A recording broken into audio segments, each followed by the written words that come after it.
Suatu hari di dalam sebuah rumah, seorang gadis bernama Kelsey terlihat sedang di make up oleh sahabatnya karena rencananya ia akan membuat sebuah rekaman video yang akan diunggah ke akun sosial media miliknya dalam rangka mengenang sang ibu yang telah berpulang akibat kanker payudara yang dideritanya. Okay. So don't look at my hand. Dalam rekaman itu, Kel menyebut jika sang ibu sudah bertahun-tahun lamanya mengidap kanker payudara dan akhirnya meninggal dunia. Dan itulah sebabnya, ia membuat konten di akun sosial media terkait rencananya yang akan ikut lari maraton yang diselenggarakan oleh sebuah yayasan dan ia akan menggalang dana yang akan ia donasikan ke sebuah yayasan peduli kanker berharap tak ada lagi wanita yang bernasib seperti sang ibu. Dan semua kegiatannya itu akan diunggahnya secara rutin ke akun sosial media miliknya. Please consider making donations if you can. Even $1 helps. Oh yes, and you can find all my information on my social media. Esok paginya Kel pun mulai berlatih bersama sang ayah, yang sepeninggal ibunya. Sang ayahlah yang selalu menyemangati Kel dan tetap ada untuknya setiap waktu. Come on, Dad, I'm so serious. My whole body is aching. Come on, let's get home. You can get on those silly apps you love so much. That's it. Beberapa hari kemudian, Kel dibuat senang saat donasi yang ia kumpulkan dari sosial media telah mencapai $5.000 lebih. Di mana itu jelas memicu semangatnya untuk terus membagikan konten ke akun sosial media miliknya sekaligus untuk terus menyuarakan penggalangan dana sebagai bentuk kepedulian bagi penderita kanker. What we need to do is make another video. Postingan Kel berikutnya di akun sosial media miliknya pun saat itu dilihat oleh seorang pria bernama Billy yang merupakan seorang karyawan toko kelontong, di mana terlihat jelas jika Billy mengagumi kepedulian tinggi dari gadis cantik itu untuk menggalang dana bagi penderita kanker.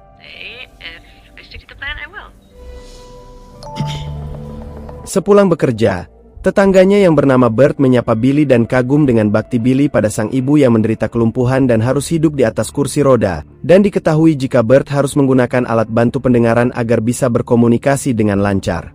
Oh, it's just these damn hearing aids. They give me such... That's not your hearing aid. That's coming from my house. Hold on. Sesaat kemudian Billy yang masuk rumah pun dibuat terkejut ketika mendapati sang ibu terjatuh dari kursi rodanya. Yang mana saat itu wanita bernama Debbie itu pun menyebut jika ia terjatuh setelah berusaha untuk menyiapkan makanan untuk anaknya sebelum anaknya itu pulang bekerja. Wait for you to get home. Alright. Can you feel everything okay? Sebelum Debbie menjalani hidupnya di kursi roda, ia diketahui merupakan seorang penari yang cukup terkenal di masanya. Dan ia pun sangat terpukul dengan apa yang ia alami saat ini yang membuat waktu Billy banyak tersita untuk mengurusinya. Di mana Debbie lalu menyuruh anaknya itu untuk mengambil uang di dompet sejumlah $20 untuk membeli burger. Dan alih-alih mengambil $20, Billy malah mengambil semua uang sang ibu. Thanks, Mom. I'm going out! Malam harinya ketika Billy membeli makanan, notifikasi muncul di HP-nya yang memperlihatkan unggahan terbaru Kel di akun sosial media miliknya yang saat itu menceritakan terkait rencananya esok hari yang akan berlatih lari maraton dan menyebut rute yang akan ia lewati.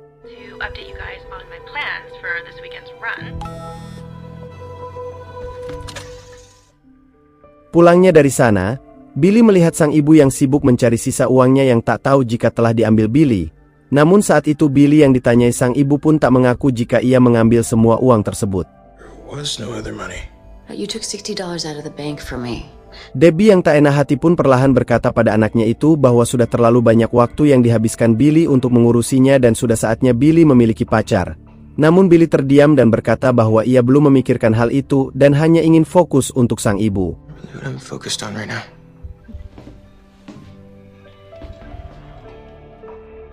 Esok harinya ketika Billy ingin merapihkan loteng lantai 2 di rumahnya yang berisi beberapa barang peninggalan mendiang sang ayah dan milik sang ibu, sebuah notifikasi masuk ke HP-nya yang tak lain adalah dari unggahan terbaru Kel yang akan melakukan latihan lari hari ini.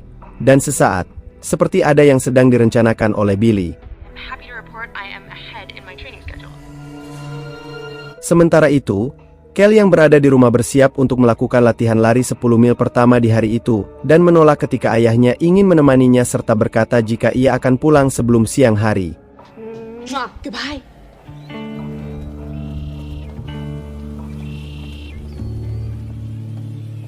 Ketika Kel mulai berlari kecil di daerah perbukitan yang menjadi rute seperti biasanya, sebuah mobil mendekat yang tak lain adalah Billy yang saat itu berhenti untuk menanyakan terkait anjingnya yang lepas.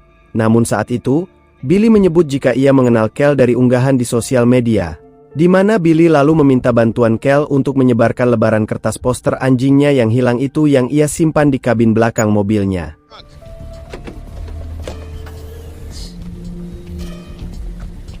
Saat itu Kel kebingungan karena tak ada selebaran kertas yang dimaksud oleh Billy, dan disinilah rencana busuk Billy pun berjalan yang ternyata Billy telah menyiapkan obat bius untuk membuat Kel tak sadarkan diri. I gotta go.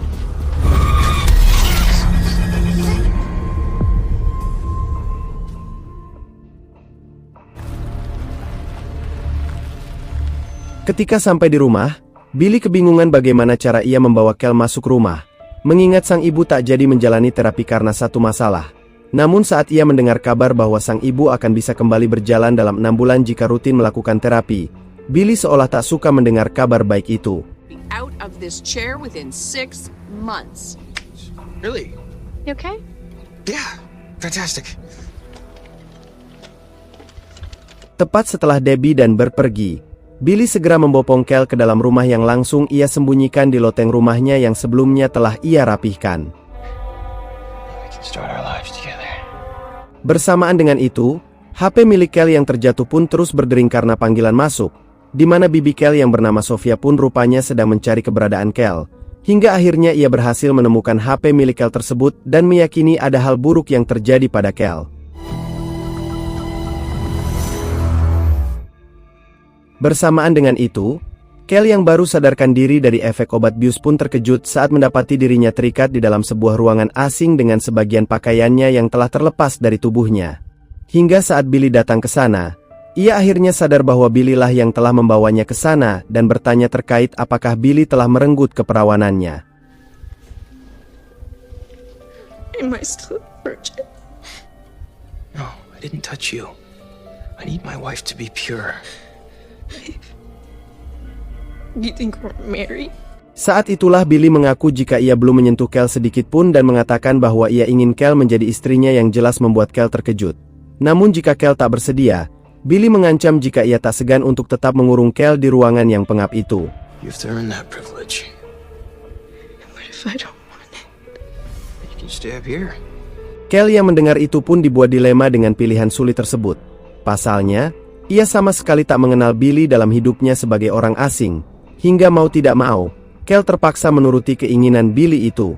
You'll be my wife? Good. Di sisi lain setelah 2 hari lamanya Kel menghilang, sang ayah memanggil seorang detektif bernama Marks untuk menyelidiki kasus hilangnya Kel. Namun dari keterangan yang disampaikan Sofia bahwa tak ada tanda-tanda kekerasan ataupun jejak darah di lokasi HP Kel ditemukan. Marks menduga jika Kel hilang karena diculik seseorang yang mungkin saja sebelumnya telah mengetahui terkait keseharian Kel. She may have been abducted or she may have run away. Run away. No, not Kelsey. No way. Everything okay at home? Sesaat kemudian Sofia pun menceritakan bahwa dalam beberapa hari ini Kel sebenarnya sedang giat menyuarakan kepeduliannya pada penderita kanker dengan mengumpulkan donasi secara online melalui unggahan di akun sosial media miliknya. Dan ketika Kel mengunggah video terakhir dengan mengatakan jika ia akan lari 10 mil di hari hilangnya Kel, Marks yang mendengarnya pun semakin yakin jika Kel diculik karena bisa jadi si penculik telah mengintai semua aktivitas Kel di akun sosial media itu. Sehingga sang ayah yang baru mendengar itu pun merasa bersalah karena tak bisa mengawasi anaknya. So sorry. I'm gonna need to know every app and all our usernames and... 1 minggu sudah Kel menghilang dari rumah. Yang saat itu Kel terlihat berpakaian lebih feminim namun dengan kaki dan tangan yang masih terbelenggu rantai. Di mana Billy hanya memberinya makan 1 kali dalam sehari serta benar-benar menuntut Kel sebagai istrinya. I know you didn't grow up with a good role model of what a wife should be, so I'm gonna forgive what you just did. You understand that?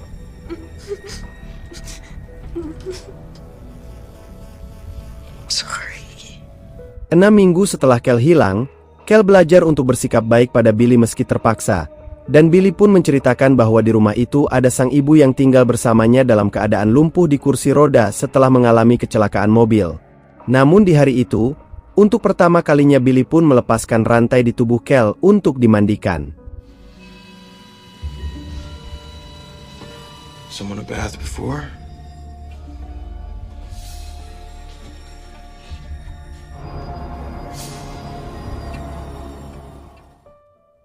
Memasuki 2 bulan pasca hilangnya Kel, upaya pencarian Kel terus berlanjut dengan memasang poster hilangnya Kel di beberapa titik strategis di kota itu yang juga telah diketahui oleh Billy.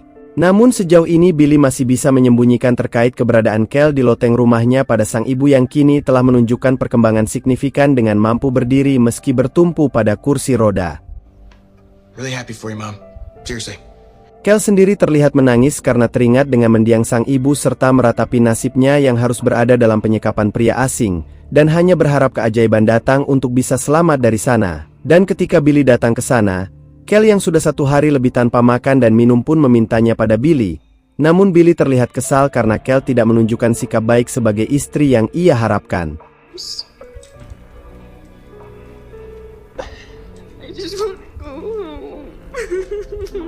Saat Kel mengungkapkan keinginan untuk pulang agar bisa kembali berkumpul bersama sang ayah, Billy dengan mudahnya berkata bahwa Kel lebih baik belajar untuk menerima kenyataan daripada terus menangisi nasibnya di sana. It's time for a hard dose of reality for you. Your dad hasn't posted anything about you. Billy pun mencoba mempengaruhi pikiran Kel dengan berkata bahwa ayah Kel belum mengunggah postingan hilangnya Kel di akun sosial media miliknya. Dan menurut Billy itu tandanya ayah Kel telah melupakan Kel karena kini sang ayah sibuk dengan pacar barunya. He's moved on, Kelsey. So should you. Hey, you have 1 month to become wife material. Dalam situasi seperti itu, Kel tak terlihat panik dan justru berpura-pura menunjukkan sikap baiknya pada Billy seolah mau melakukan apapun untuk pria itu.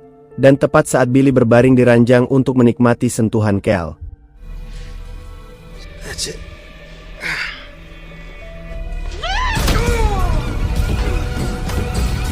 Sayangnya, upaya Kel untuk mengelabui Billy tetap sia-sia karena harus kembali tertangkap, di mana suara teriakan Kel itu pun sempat didengar oleh Debbie yang ia sadari jika suara itu bersumber dari loteng atas rumahnya.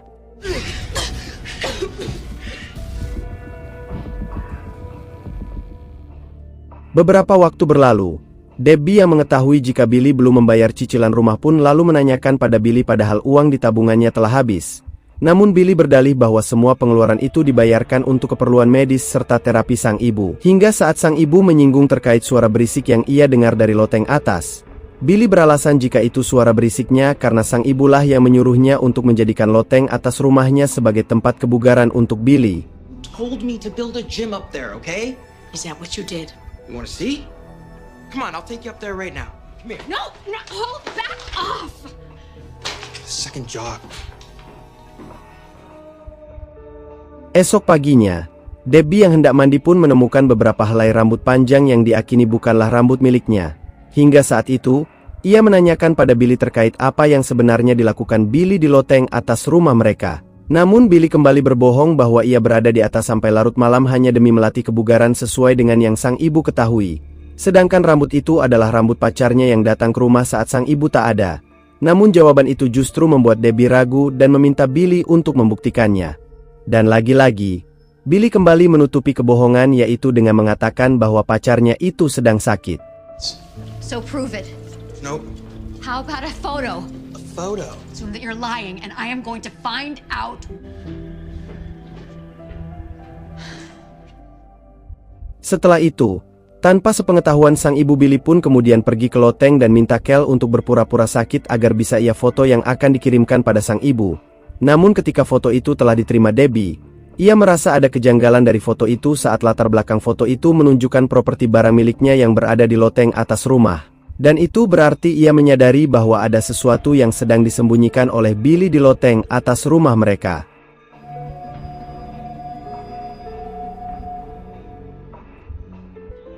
Beberapa bulan kemudian, Debbie yang penasaran pun lalu mencoba untuk memastikan apa yang sebenarnya ada di loteng rumahnya. Dan meski harus dengan susah payah untuk menaikinya hingga tanpa sadar ponselnya pun terjatuh, ia pun akhirnya berhasil sampai ke atas tepat saat Kel menyadari kedatangannya.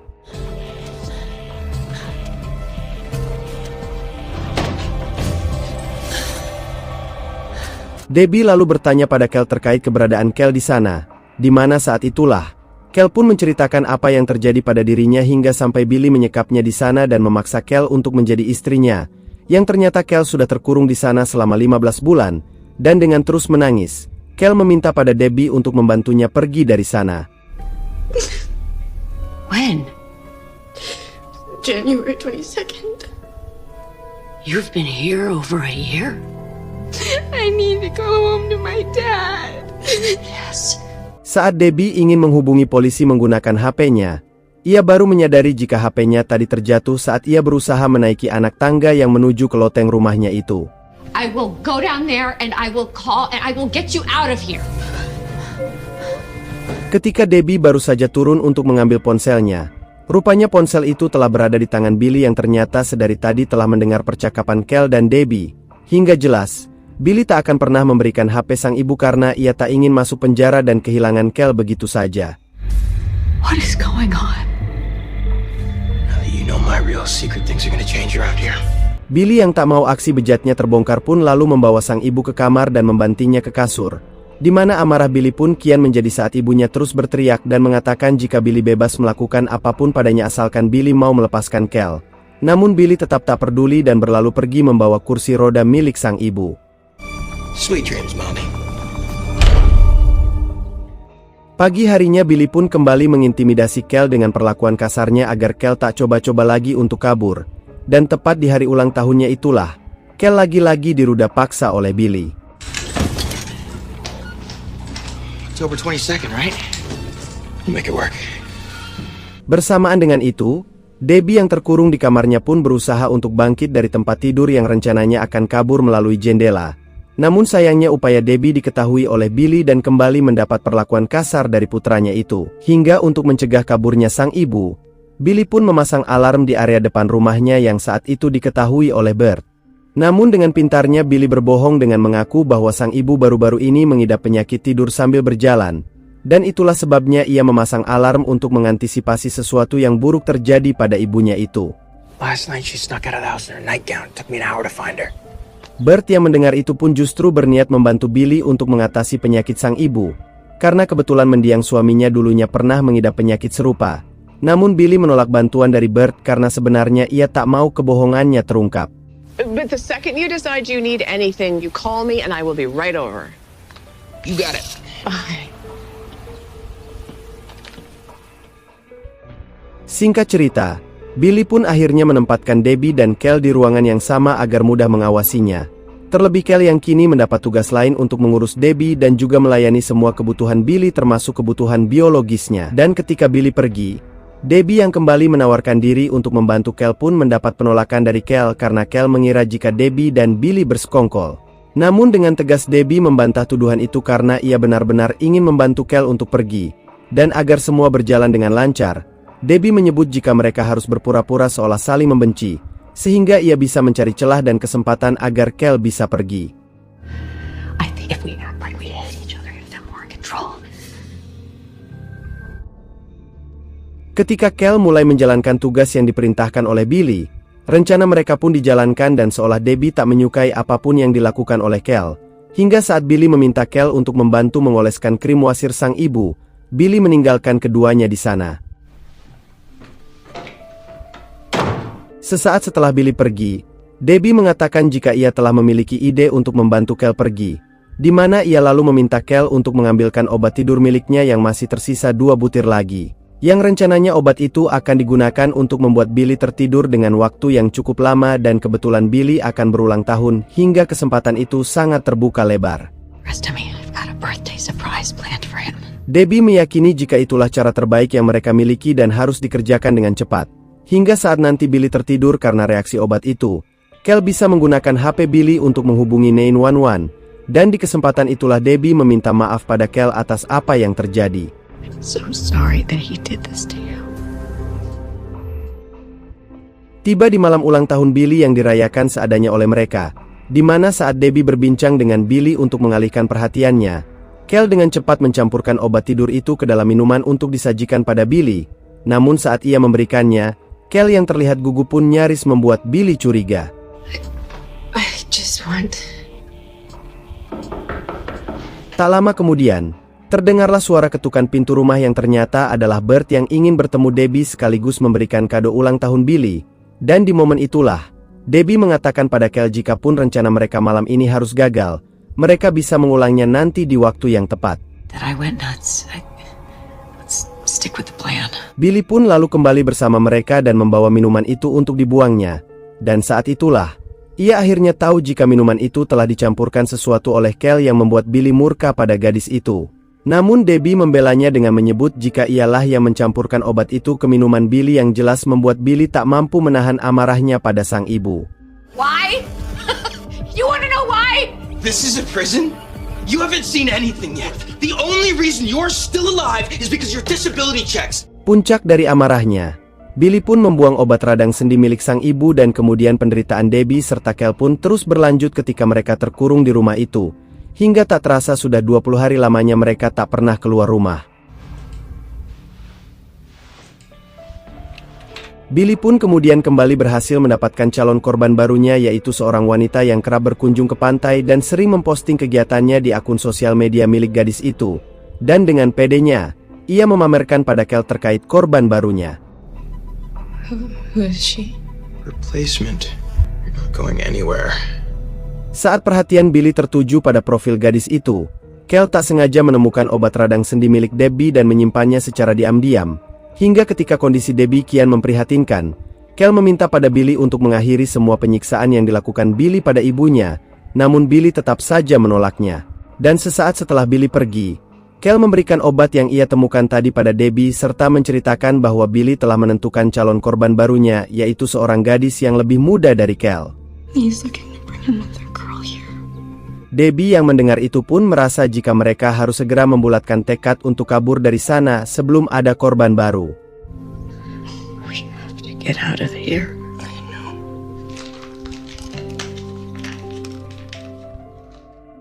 Semakin lama perlakuan yang diterima Kel pun semakin buruk, karena selain harus selalu siap melayani nafsu bejat Billy, Kel pun merangkap tugas layaknya pembantu yang mengerjakan seluruh pekerjaan rumah serta mengurusi Debbie.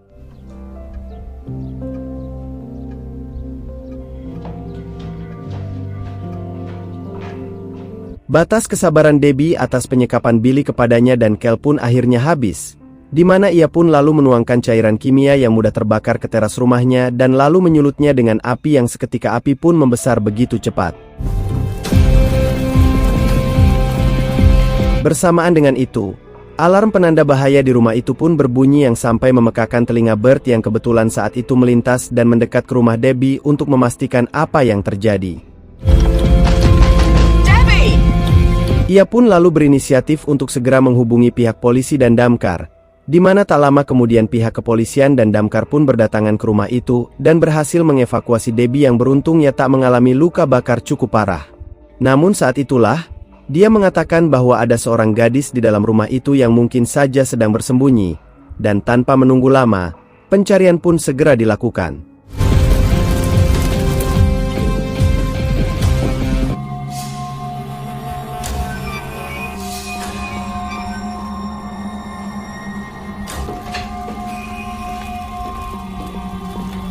Di sisi lain, Billy pun mencari cara untuk kabur karena menyadari tak lama lagi aksinya akan terbongkar.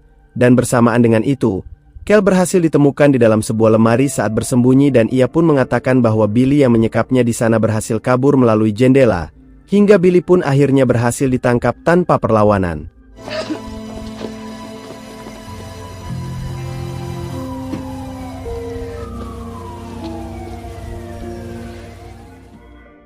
Selesai dengan itu, Kel pun dijemput sang ayah di rumah sakit yang saat itu ayahnya berjanji jika ia takkan pernah membiarkan Kel kemanapun seorang diri. Dan di sanalah, Kel mengucapkan rasa terima kasihnya pada Debbie yang telah menyelamatkannya. Sebab jika bukan karena keberanian Debbie, ia mungkin saja selamanya akan diperbudak oleh Billy dan harus selalu menuruti nafsu bejatnya. Di mana sejak saat itulah, Kel pun kembali merasakan kebebasan dalam hidupnya setelah bertahun-tahun berada dalam penyekapan.